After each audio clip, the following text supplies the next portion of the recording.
आगामी लोकसभा चुनाव से पहले केंद्र सरकार ने नागरिकता संशोधन कानून यानी सीएए लागू कर दिया है। वहीं सीएए के लागू होते ही एक बार फिर इसका समर्थन और विरोध शुरू हो गया है। एक तरफ सीएए को लेकर इंडियन सूफी फाउंडेशन ने बड़ा बयान देते हुए सीएए को राष्ट्रहित में बताया, साथ ही ऑल इंडिया मुस्लिम जमात ने इसका स्वागत किया। तो वहीं दूसरी तरफ कांग्रेस विधायक और all India Muslim personal law board के सदस्य आरिफ मसूद ने इसे चुनावी हित के लिए ध्रुवीकरण की कोशिश बताया। केंद्र सरकार ने सीए को लागू किया और मैं एक बात ये कहना चाहता हूँ कि अब सियासी लोगों से कहूँगा, क्योंकि इलेक्शन करीब है, कोई ख़राब राजनीति ना करें। देश का माहौल ख़राब करने वाली राजनीति सीए पे नहीं होनी चाहिए, क्योंकि मुसलमानों को ये कह के भड़काया जा रहा है कि सीए उनके खिलाफ लाया जा रहा है। ऐसा नहीं है, बल्कि सीए उनके लिए लाया जा रहा है जो हमारे गैर मुस्लिम भाई दूसरे मुल्कों के अंदर उत्पीड़न का शिकार हो रहे हैं, उन्हें यहाँ की नागरिकता देने की बात है, बल्कि यहाँ के नागरिकों को बाहर निकालने की बात नहीं है। तो जो सच्चाई है, सियासी लोग सच बयान करें और सच बयान करने के बाद बात करें, क्योंकि मुसलमानों को अब तक जो है सिर्फ भड़काने का काम किया जा रहा है। तो मैं ये अपील करता हूँ तमाम सियासी लोगों से कि मुसलमानों को भड़काए ना। मैं मुसलमानों से अपील करता हूँ कि सियासी मुखौटों को पहचाने, और क्योंकि ये सीए सिर्फ और सिर्फ गैर मुस्लिम लोग जो दूसरे मुल्कों में उत्पीड़न का शिकार हैं उनके लिए है, उनको नागरिकता देने की बात है, बल्कि यहाँ के मुस्लिम भाइयों की नागरिकता छीनने की बात बिल्कुल नहीं है। और राष्ट्रवाद से बढ़ के कोई चीज़ नहीं होती है। सीए राष्ट्र हित में है और जो चीज़ राष्ट्र हित में है वो मुसलमानों के हित में है। मैं मुसलमानों से अपील करूँगा कि जो है सीए को समझें, सियासी लोगों के भड़कावे में ना आए, बल्कि राष्ट्रवाद का मैसेज दें। भारत सरकार ने सीए कानून लागू कर दिया है, उसकी नोटिफिकेशन जारी कर दी है। मैं इस कानून के लागू किए जाने पर इसका इस्तकबाल करता हूं, स्वागत करता हूं, और ये लागू बहुत पहले किया जाना चाहिए था। खैर देर आयत दुरुस्त आयत। इस कानून के ताल्लुक से मुसलमानों के दरमियान बड़ी गलतफहमियां हैं, उस गलतफहमियों को दूर किया जाना चाहिए। और मैं बताना चाहता हूं कि इस कानून से मुसलमानों का कोई लेना देना नहीं है। सीए कानून से सिर्फ अफगानिस्तान, पाकिस्तान, बांग्लादेश से जो गैर मुस्लिम आए हैं, भारत में सालों से रह रहे हैं और इनको शहरियत, नागरिकता नहीं मिली है, तो ऐसा कोई कानून नहीं था कि इनको नागरिकता प्रदान की जाए, दी जाए। तो इसलिए भारत सरकार ने एक ऐसा कानून बनाया जिसके तहत जो 2014 तक यहाँ पर पाकिस्तान, बांग्लादेश, अफगानिस्तान से आए हुए गैर मुस्लिम रह रहे हैं, जिनकी उस मुल्क में ज्यादतियां इनके साथ में हुई थी, तो वो उनको यहाँ पर भारत सरकार नागरिकता देगी और उनको शहरियत प्रदान करेगी। इस कानून से भारत में करोड़ों मुसलमानों का से मुतालिक कोई लेना देना नहीं है, और ना ही इस कानून के जरिए किसी भी मुसलमान शख्स की नागरिकता जाएगी या शहरियत छीनी जाएगी। इसलिए मैं मुसलमानों के दरमियान जो गलतफहमी पैदा हुई और गुज़श्ता सालों में देखा गया कि जगह जगह एहतजाजी मुजाहरे हुए, धरने हुए, तो ये गलतफहमियों की बुनियाद पर थे।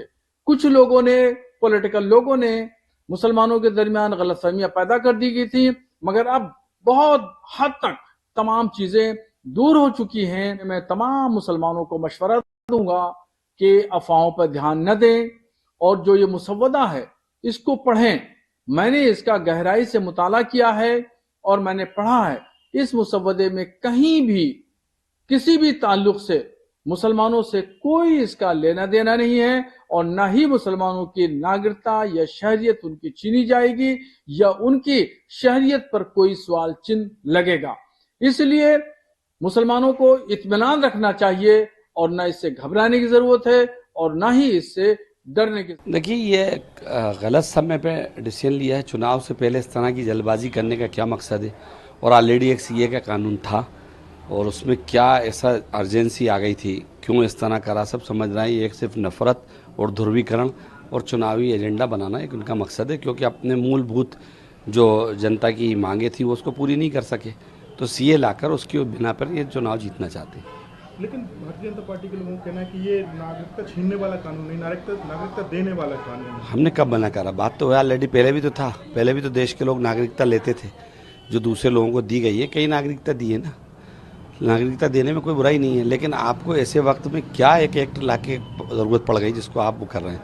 हम लोग इसको देखेंगे और देखने के बाद इसका जिस तरह होगा सुप्रीम कोर्ट में भी अगर चैलेंज करना होगा तो वहाँ भी करेंगे, और अगर इसके लिए आंदोलन करना पड़ेगा तो वो भी करेंगे। मतलब सड़कों से लेकर कोर्ट तक जहाँ जाना पड़ेगा जाएंगे आप? निश्चित रूप से अगर गलत होगा, क्योंकि एक समाज को टारगेट करने का और संविधान को बर्बाद करने का काम सरकारें करेंगी तो हम लोग उसका विरोध करेंगे। वहीं सीएए लागू होने पर अयोध्या के संत गदगद नजर आए। आप भी सुनिए। की मांग बहुत पहले से रही और बहुत लोग चाहते थे कि ये सीएए पास हो जाए, क्योंकि इसकी बहुत आवश्यकता है। यह सर्वजन सुखाय सर्वजन हिताय है। सामान्य नागरिक संहिता जो सभी के लिए एक कानून हो, सभी के लिए एक नियम बने और उसी कानून के अंतर्गत सारे देशवासियों के प्रत्येक व्यक्ति आचरण करें, तो ये बहुत अच्छी बात हुआ जो आज बहुत दिनों के प्रतीक्षा के बाद यह पास हो गया है। तो पास हो गया तो धन्यवाद है सरकार को, क्योंकि इससे यही होगा कि जो होता है कि समान कोई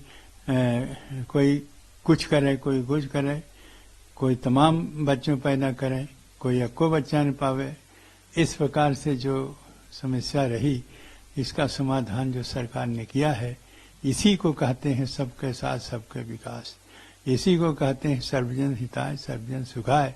ये हमारी सरकार जो वर्तमान समय में है, जो हमारे माननीय प्रधानमंत्री मोदी जी हैं, मुख्यमंत्री योगी जी हैं, तो ये केंद्र सरकार की लिस्ट में है, केंद्र सरकार की देन है। जो सामान्य नागरिक संहिता बहुत दिनों से प्रतीक्षा के बाद अब लागू हुई है, और जो लागू हुआ है तो सभी को मैं कहूँगा देशवासियों इसको सहर्ष स्वीकार करो। यह सबके लिए हितकारी है, क्योंकि ये हितकारी इसलिए है कि कोई भी व्यक्ति किसी प्रकार का कोई ऊंचा नीचा और इधर उधर उठपटांग नहीं कर सकता। इसीलिए जिसकी परंपरा जो चलेगी और जितने बच्चों के जरूरत होगी और जितने बच्चों के विषय में यह कानून लागू होगा, उसी के अंतर्गत सभी को चलना पड़ेगा, और चलेंगे तो बहुत ही देश के हित, देश का विकास, सबका हित, सबका कल्याण होगा। बहुत से ऐसे हैं, कुछ सिख हैं जो बाहर से आए हैं, कुछ ईसाई हैं जो बाहर से आए हैं, कुछ हिंदू हैं जो बाहर से आए हैं, कोई मुसलमान भी हैं जो बाहर से आए हैं।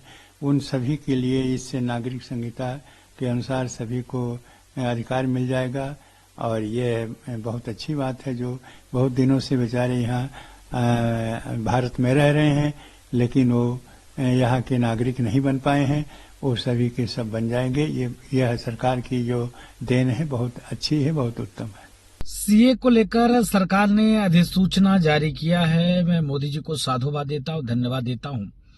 अब जो पाकिस्तान और बांग्लादेश से हिंदू पीड़ित आकर हिंदुस्तान में बसे हैं, लेकिन अभी तक उनको नागरिकता नहीं मिल पाई है। आखिर मुसलमानों के लिए 57 कंट्री, लेकिन हिंदू जाए तो कहाँ जाए। आप देख सकते हो क्या विडंबना है हिंदुस्तान की। रोहिंग्या मुसलमान बांग्लादेशी घुसपैठी भारत माँ के रह सकते हैं, इन प्रकारेण वो राशन कार्ड और आधार कार्ड बनवाकर नागरिकता वो ले लेते हैं। लेकिन हिंदू अगर पाकिस्तान से, हिंदू अगर बांग्लादेश से आया हुआ है भारत में, तो शरणार्थी बनकर रह रहा है, लेकिन अभी तक उसको नागरिकता नहीं मिल पाई है। लेकिन आभार व्यक्त करता हूं मोदी जी का कि अब उनको नागरिकता मिल सकती है, तो बहुत बहुत बधाई, मंगल कामना। अब तो सोनिया जी के परिवार को भी नागरिकता मिल सकती है, क्योंकि हिंदू के अलावा मुस्लिम वर्ग को छोड़कर अन्य सभी धर्म के मानने वाले को नागरिकता हिंदुस्तान में मिल सकता है। तो अब तो सोनिया जी के लिए भी बल्ले बल्ले है, उनके भी रिश्तेदार आके यहाँ नागरिकता ले सकते हैं। बहुत अच्छा हुआ है, ये होना चाहिए, राष्ट्र हित में है। देश स्वतंत्र हुआ, दुर्भाग्यवश लोकतंत्र का गला घोट दिया गया। निर्णय हुआ जिसको ज़्यादा मत मिलेगा वो प्रधानमंत्री बनेगा, लेकिन ऐसा नहीं हुआ जिसको एक भी मत नहीं मिला उसे प्रधानमंत्री बना दिया गया। और उस प्रधानमंत्री ने राष्ट्र के विरोध में, हिंदुओं के विरोध में तमाम ऐसी धाराएं लाए कहीं धारा 30 है, कहीं धारा 30 है, कहीं मंदिर विधेयक है। समय आ चुका है, ये सब जाएगा। तो ये जो CAA आया है ये बहुत ही सुंदर है। भी जो विदेशी लोग हैं, बाहर से आए हुए भगेड़े लोग हैं, उनको बाहर करना चाहिए, उनको नागरिकता नहीं देना चाहिए। सबके लिए समान अधिकार होना चाहिए, चाहे हिंदू हो, सिख हो, ईसाई हो, मुसलमान हो, कोई भी हो, सबके लिए समान अधिकार होना चाहिए, समान संहिता लागू होना चाहिए। नागरिकता संशोधन बिल 2019 में लोकसभा में पारित हुआ है और अब उसके लिए कार्य प्रारंभ हुआ है। बहुत अच्छी बात है, क्योंकि इससे सभी का फायदा मिलेगा, सभी को लाभ मिलने वाला है।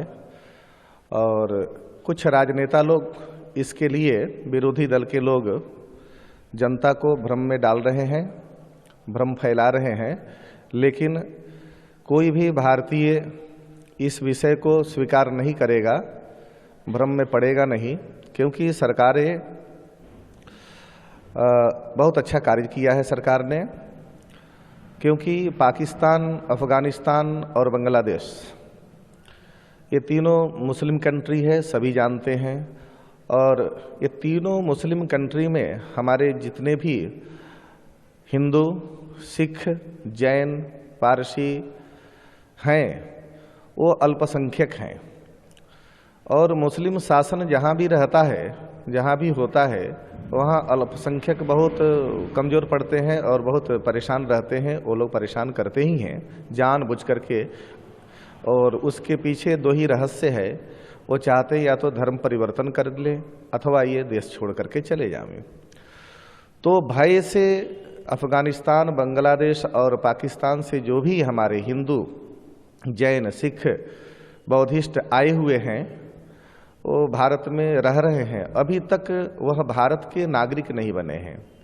तो इसके लिए सरकार बहुत अच्छा कदम उठाई और CAA ला करके नागरिकता संशोधन बिल, तो सभी को नागरिकता दी जाएगी भारत सरकार की तरफ से। बहुत अच्छी बात है, हम इसका बहुत बहुत सम्मान करते हैं इस बिल का। जय श्री राम। बताते चले कि लोकसभा चुनाव से पहले केंद्र सरकार ने नागरिकता संशोधन कानून के नियम जारी कर दिए हैं। इसके साथ ही ये तय हो गया है कि अब पाकिस्तान, बांग्लादेश और अफगानिस्तान से प्रताड़ित होकर आने वाले गैर मुसलमानों को नागरिकता मिल सकेगी। इसको लेकर गृह मंत्री अमित शाह लगातार अपने मंचों से ऐलान कर रहे थे। नागरिकता कानून में 2019 में संशोधन किया गया था, लेकिन इसे चुनाव से ठीक पहले लागू कर दिया गया है। ब्यूरो रिपोर्ट, इंडिया पब्लिक खबर। इसी के साथ इस खबर में अभी के लिए बस इतना ही। इस खबर से जुड़ी तमाम लेटेस्ट अपडेट्स और देश दुनिया की बाकी खबरों के लिए सब्सक्राइब करें इंडिया पब्लिक खबर के YouTube चैनल को और बेल आइकन दबाएं ताकि चैनल से जुड़ी सारी लेटेस्ट अपडेट्स आप तक वक्त से पहुंच पाएं।